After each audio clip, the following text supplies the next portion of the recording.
Welcome back to Killer Stories. I'm your host, Bobby Holmes.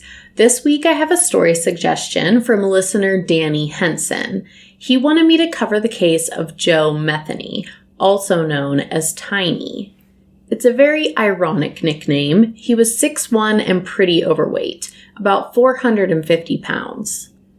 Let's talk about when Tiny was actually tiny. There seems to be conflicting recollections of his childhood. He tells his story differently from his mother. Not sure which is lying, but I can take a guess.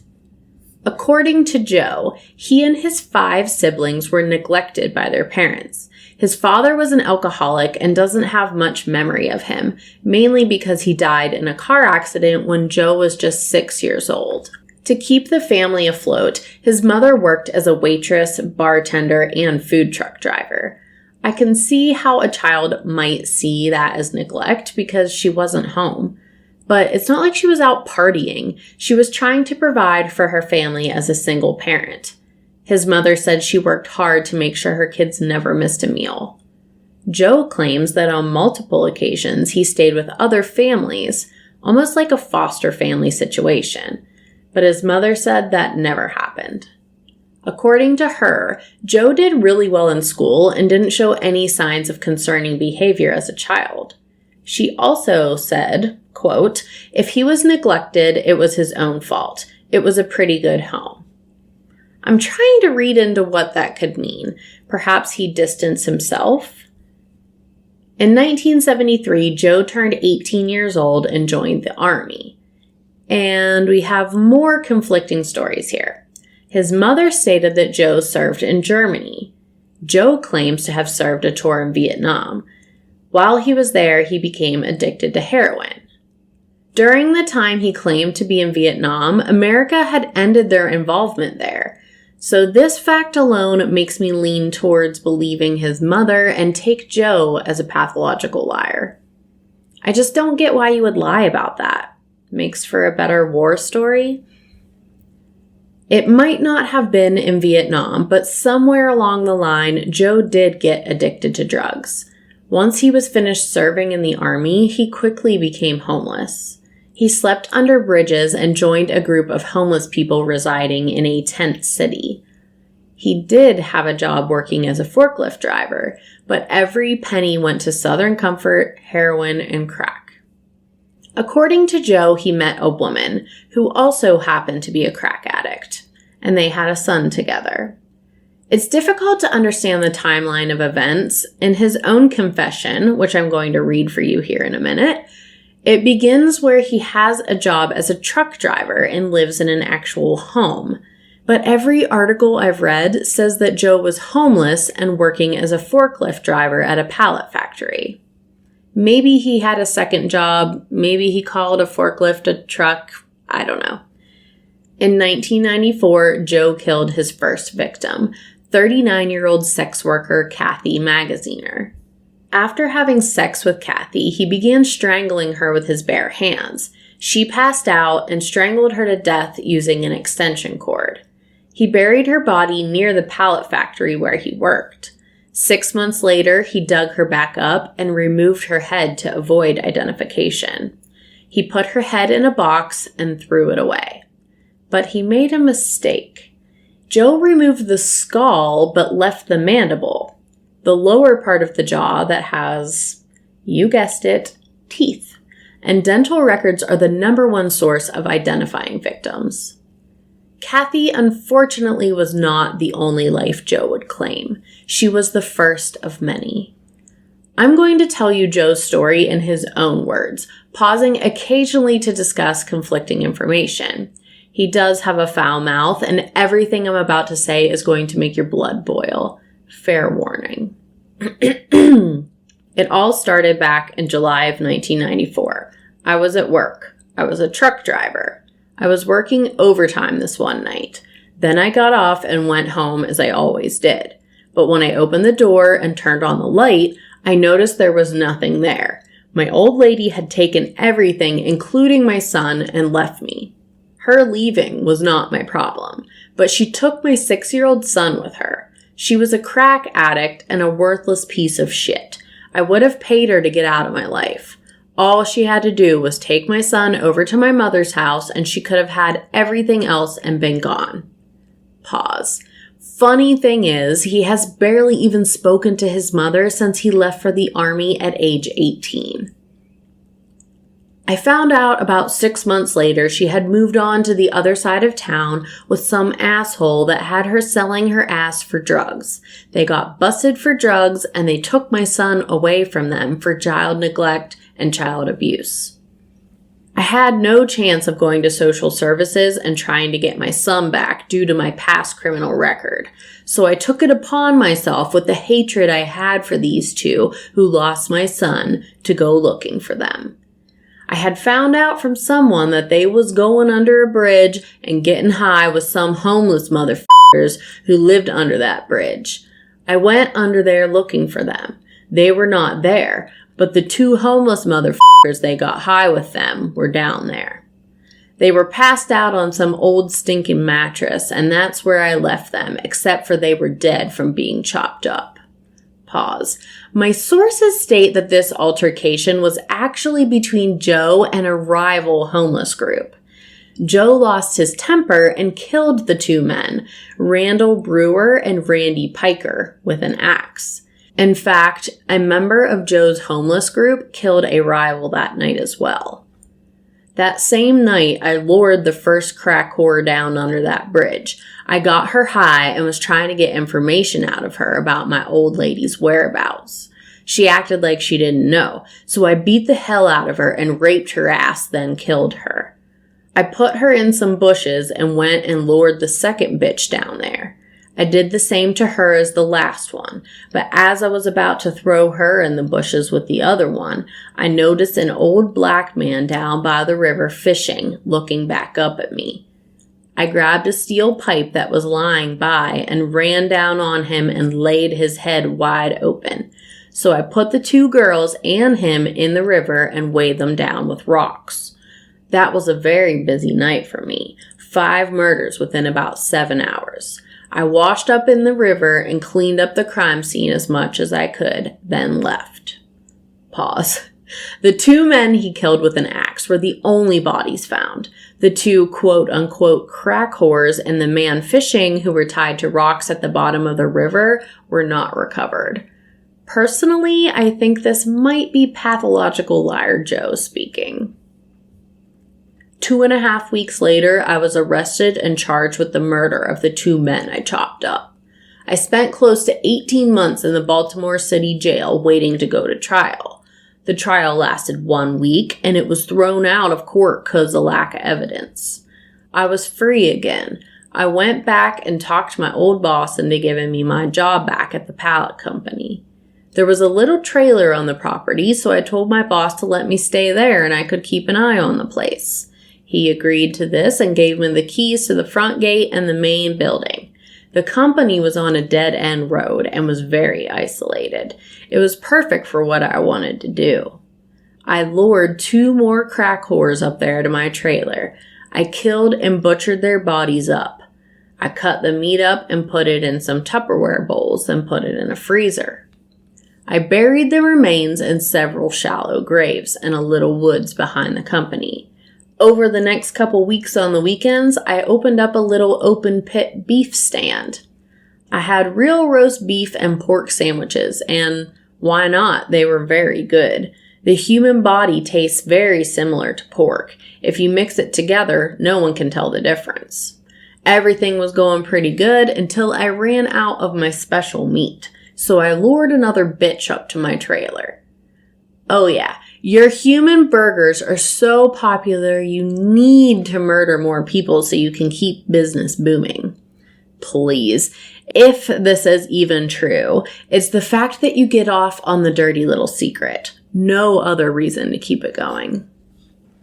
I got her in there and started to rip her clothes off and knocking the hell out of her. She was screaming, but there was no one around to hear her except me, and I just kept laughing at her. I turned around for a split second, and that was my mistake. She ran out the door before I could get to her. There was an 8-foot chain link fence with barbed wire on top of it around the front of the company. There was a stack of wooden pallets next to the fence about 10 feet high.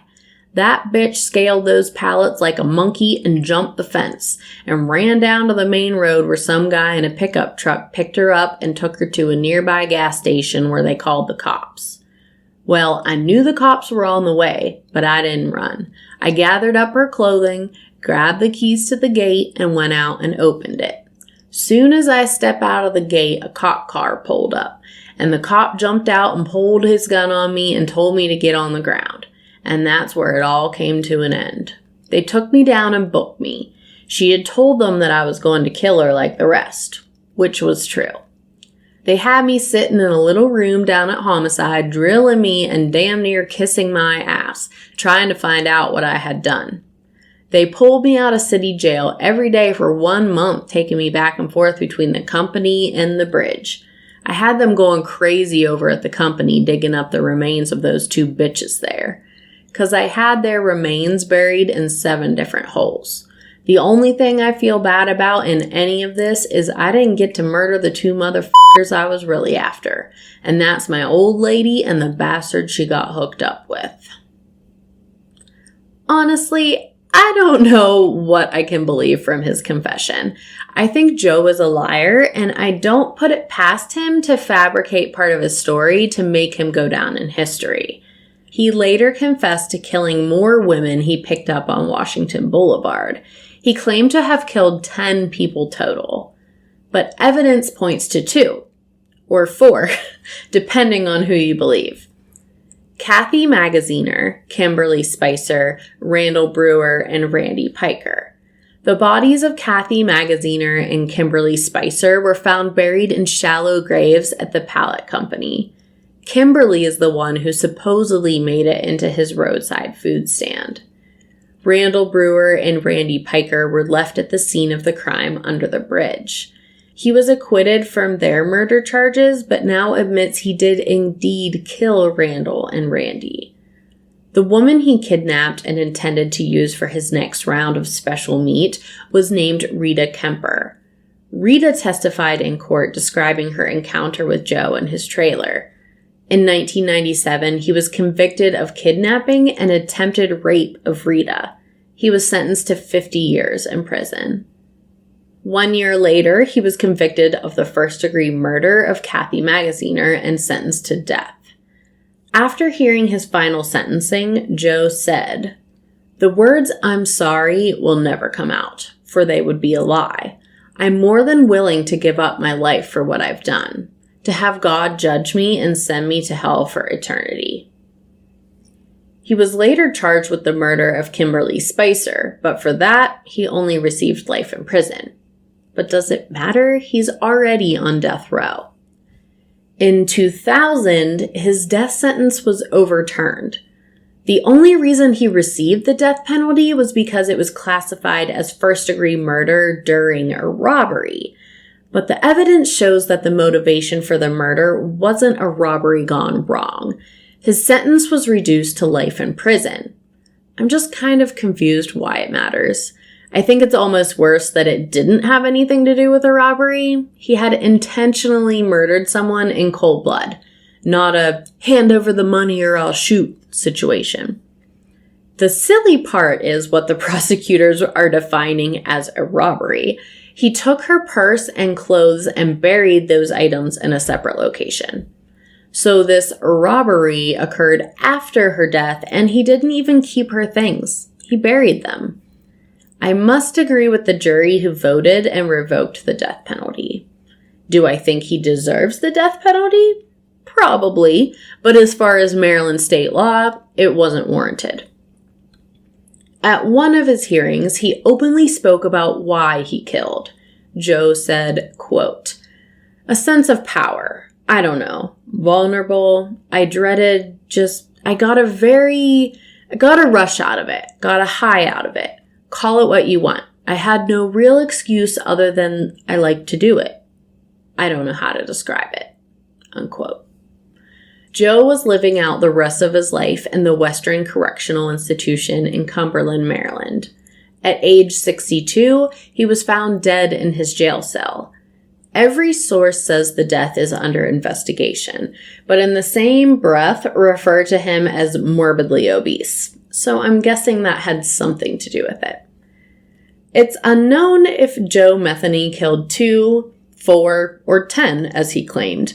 So much of his confession could be complete fabrication. But I think he got what he wanted out of it, because here we are today talking about him. So often we talk about the killers. I try to tell as much of the victim side of the story as possible to make sure they're the ones being recognized. For Kathy Magaziner and Kimberly Spicer, these girls were making some bad choices in life, addicted to drugs and distanced themselves from their families. Joe admits that he targeted these types of women because they could go missing without anyone noticing. They didn't have a real job for an employer to notice their absence. Even though they were no longer close, I hope the families of these women found justice in Joe Metheny's life sentence. This week, I have a special promo from another true crime podcast you might like. Stay tuned at the end to hear more about their show. In the past few days, I have received 3 super sweet messages from my listeners. I wanted to give them a shout out because it really makes my day to hear from you guys. The first is from Jay Shannon, and they wrote, "Love you and this awesome podcast. Unfortunately, I listen on Spotify, but I would rate many times over if I could." The next is from Matt Looker. "Bobby, I love listening to your podcasts. The only podcasts I really listen to are true crime, and yours ranks in my top 3. You share that space with British murders. I was introduced to your podcast through one of your shared episodes with Stuart. Shout out, Stu. My third fave is 10-Minute Murder. I love the way you present the information. What turns me off to a lot of podcasts is the side chatter. The hosts often chat with each other too much with inside jokes and whatnot and leave me feeling like third wheel. Your presentation is much more straightforward and informative, and I appreciate that. I don't mind that you inject your own comments because you're not a robot, obviously, but your opinions and side comments are neither frequent enough nor distracting enough to take away from your well-researched information. Please keep doing what you're doing, and I look forward to every episode." Thank you, Matt. The next is from Herb Hall. "Love your podcast. My friend introduced you to me and I have been hooked. Binge listened to all of them in a matter of 2 days. Absolutely love them. Would love to see more Utah killer stories. Saying hello from Riverton and Draper." I have plenty of Utah stories to come your way, Herb. If you aren't able to leave a review on Apple Podcasts, the biggest compliment is to share the show with your friends. You can follow me on Facebook, Instagram, and TikTok, which I've really been slacking on TikTok, at Killer Stories Podcast, and I'm on Twitter at Killer Stories PC. You can email me story suggestions or just to say hello, KillerStoriesPodcast@gmail.com. Thanks so much for listening. Until next time, this has been a killer story.